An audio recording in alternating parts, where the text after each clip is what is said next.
Welcome to the Q&A for tonight's screening of Acidman. We are fortunate to have as our guest the filmmaker and writer, Alex Lehmann. Welcome, Alex, and thank you for your time tonight.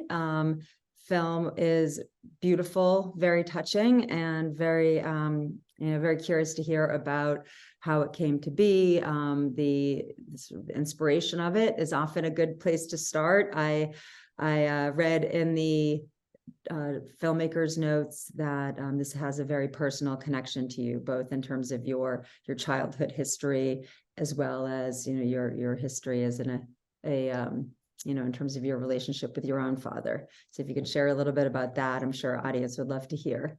I appreciate that you started to call me an adult and then you realize, like, I don't know this guy, he might not. Yeah. Like, I don't know if I'm an adult, and I'll probably always just be a big kid. But yeah, I guess, the title Acidman comes from when I was growing up as a kid. There was a guy in our town who he lived with his parents, and he was probably schizophrenic, but we didn't know better at the time. And there was this mythology built around him that he had gone on a bad acid trip and, had never come back, right? And I know when I tell that story, a lot of people say, like, oh, we have that guy in our town. It's, Charlie on a lawnmower or Grease Monkey Dave or whatever, right? And it's kind of sad. Mary, we had Crazy Mary in my town. Crazy Mary, there you go. And it's, it's a little sad that we get reductive about these people who, are people. They're not just a nickname or some urban myth. And so I always imagined how lonely it would be and how hard it would be to be misunderstood by others. I think that's only become more relatable for all of us as we've, we're starting to feel more and more kind of divided and misunderstood and isolated. And although this script was first written about 6 years ago, it was during the isolation quarantine time that I pulled it out of the shelf and said, I think that this is maybe a good time to make this film. And then, I'm not the only person who has a complicated relationship with his father, but yeah, I've seen my father definitely move out farther into the middle of nowhere and have more frustration or inability to connect with others. And I think that this is kind of a message in a bottle for him in a certain way. Obviously, it's not the most private message in a bottle because I'm sharing it with you guys, but I think these are really relatable themes. And I guess just I do like telling stories about making connections, oftentimes with people that you've known really well, even if you don't know them as well anymore, and wanting to reclaim those connections. So that's kind of all at the base of Acidman, is trying to reconnect with someone who's been really kind of ostracized, both by themselves and maybe by their community as well. Yeah, no, I think the core themes are very relatable. I think I don't think it has to be father and well, here you actually the adult child is a daughter, and I think that it doesn't even have to be a parent-child relationship. We have these relationships of potential estrangement. It could be someone who was once a close friend. It could be an aunt or an uncle or a cousin or a sibling. I think it's something that is highly relatable. So that's a good segue to how did you choose to make one of your two protagonists a woman versus the more autobiographical version, which would have been a father-son relationship? Well, I think most filmmakers make at least one or two personal stories, and the trap that we all fall into is it's really easy to understand the other people in our lives, and it's still really hard to understand ourselves and to be more critical of ourselves and to have an objective point of view. So at some point, it was originally written as a father-son story, and there were no UFOs. It was a pretty simple to the core emotional story, and one of the big steps up that the script took, and it took a while to kind of discover it, was if you if we made it a father-daughter story, and obviously everybody watching this, has seen the film, so I'm not giving anything away, but it allowed the pregnancy reveal and other elements to kind of come out a little bit more. And also the way I develop a lot of my films, Paddleton and 𝙀𝙊𝙀𝙀 were very similar. I asked my actors when I cast them to kind of bring themselves to the story, and then I adapt the story a little bit as well. So I felt like let's invite I've been a fan of Diana's, and we were looking for something to do, and so when it was rewritten as a female lead, I think I was able to ask Diana, how do you relate to this character, and what is your relationship with your father? I won't say what's mine, what's hers, what's Thomas's, but because we do a lot of dramatic improv in this film, in all of my films, it's really important to kind of allow the actors to bring themselves to the characters. And I just felt like it would be easier to remove myself a little bit from that other character, so that it wasn't all of a sudden me versus, oh hi, this is my dad. Well, pets are welcome. Yeah, I have an animal. But yeah, I think maybe the core of the answer is it's a little easier to tell a story more objectively if you can remove yourself from it just a little bit more. So it worked for me Right. to change the character, at least into a woman. Not that I don't have a feminine side, and I think I do relate a lot to who she is, even in the film.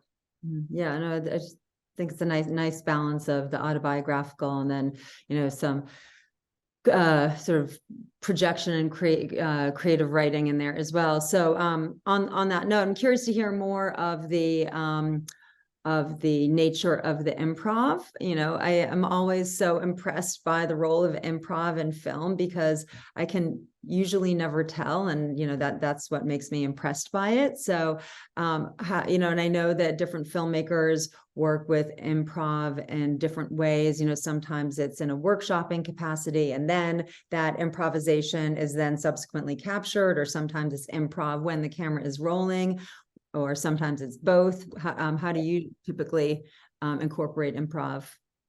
Yeah, it was both for us, and I think the key to improv is looking for discovery. At least I'm looking for discovery, and there are certain things that neither I nor I think most writers can come up with sitting in a room with a laptop with a screen in front of their face. They're just truths that reveal themselves in the moment, when when the whole stew is cooking, when you got the actors, when you're on the location, when you're feeling the air, when everything is there, all of a sudden there are these little nuggets of truth that kind of make you realize what the scene is about, or what we're really trying to say. And sometimes it's a lot more simple, or sometimes it's a nonverbal thing.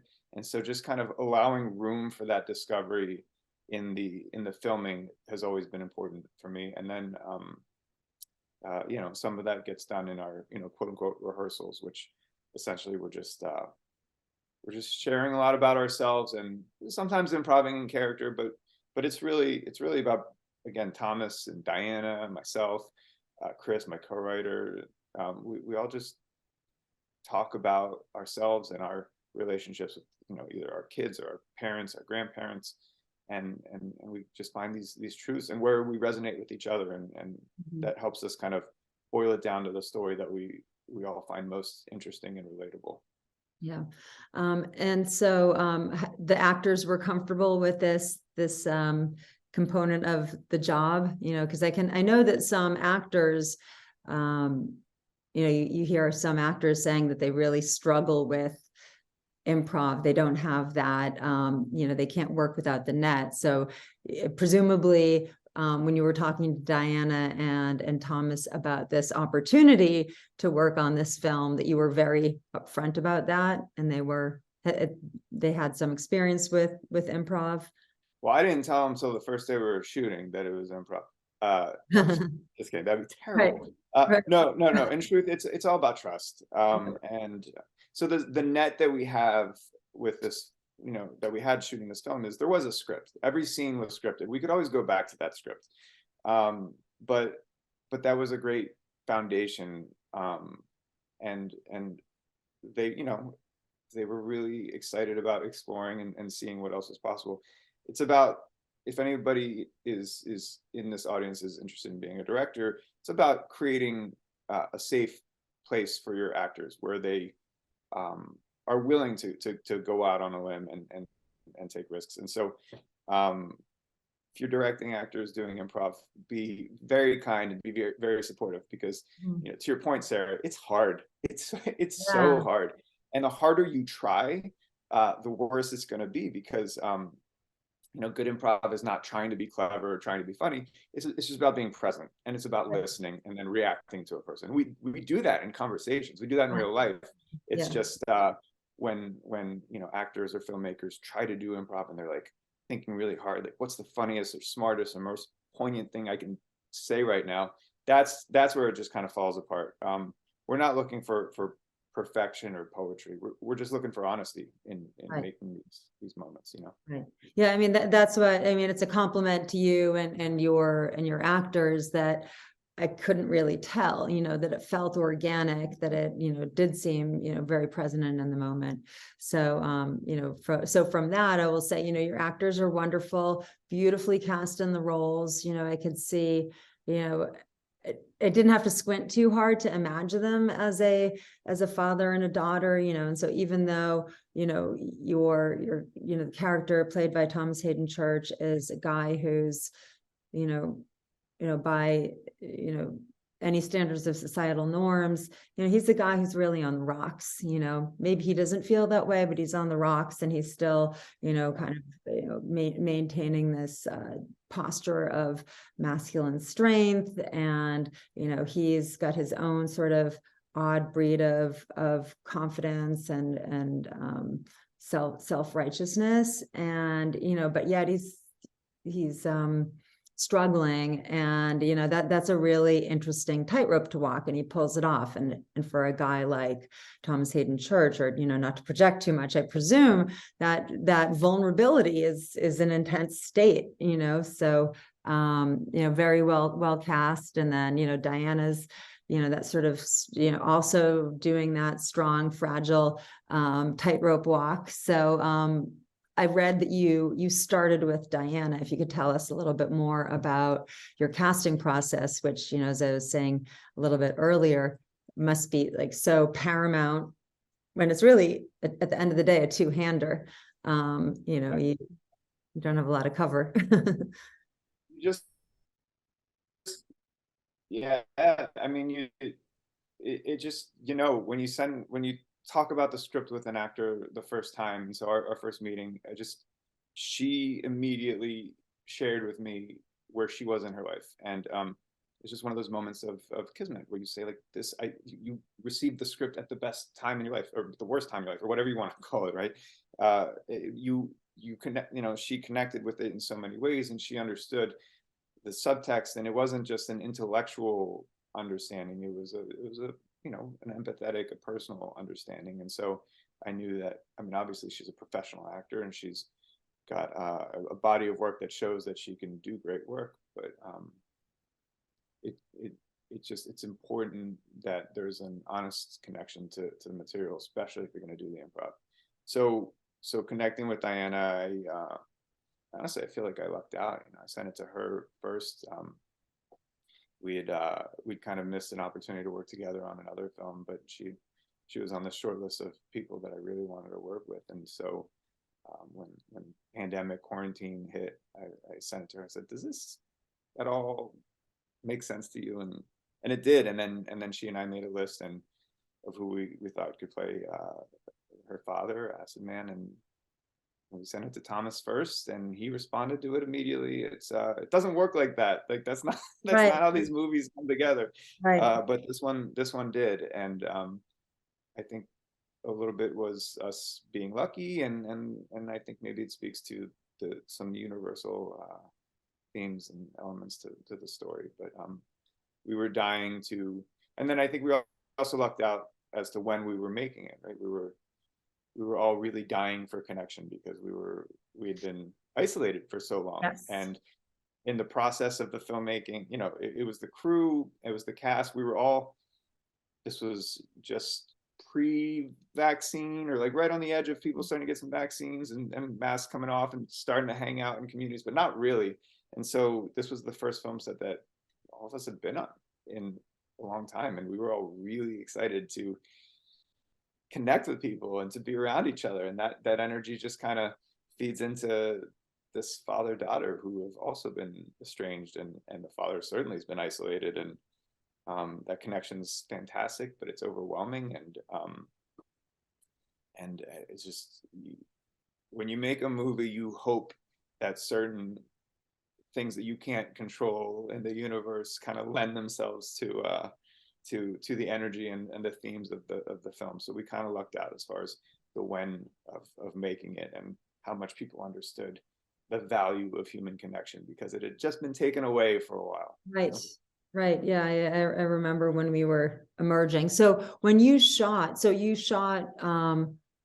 know the film premiered at, or not premiered, but was programmed at Tribeca last year, which would have been, yeah, it was the premiere. So, so then you probably, let's say, shot sometime in 2021, or did you, okay. Yep, so early 2021 we shot. Okay. Yep. Now, was the timing of the production, did that create some restraints in terms of COVID shooting protocols?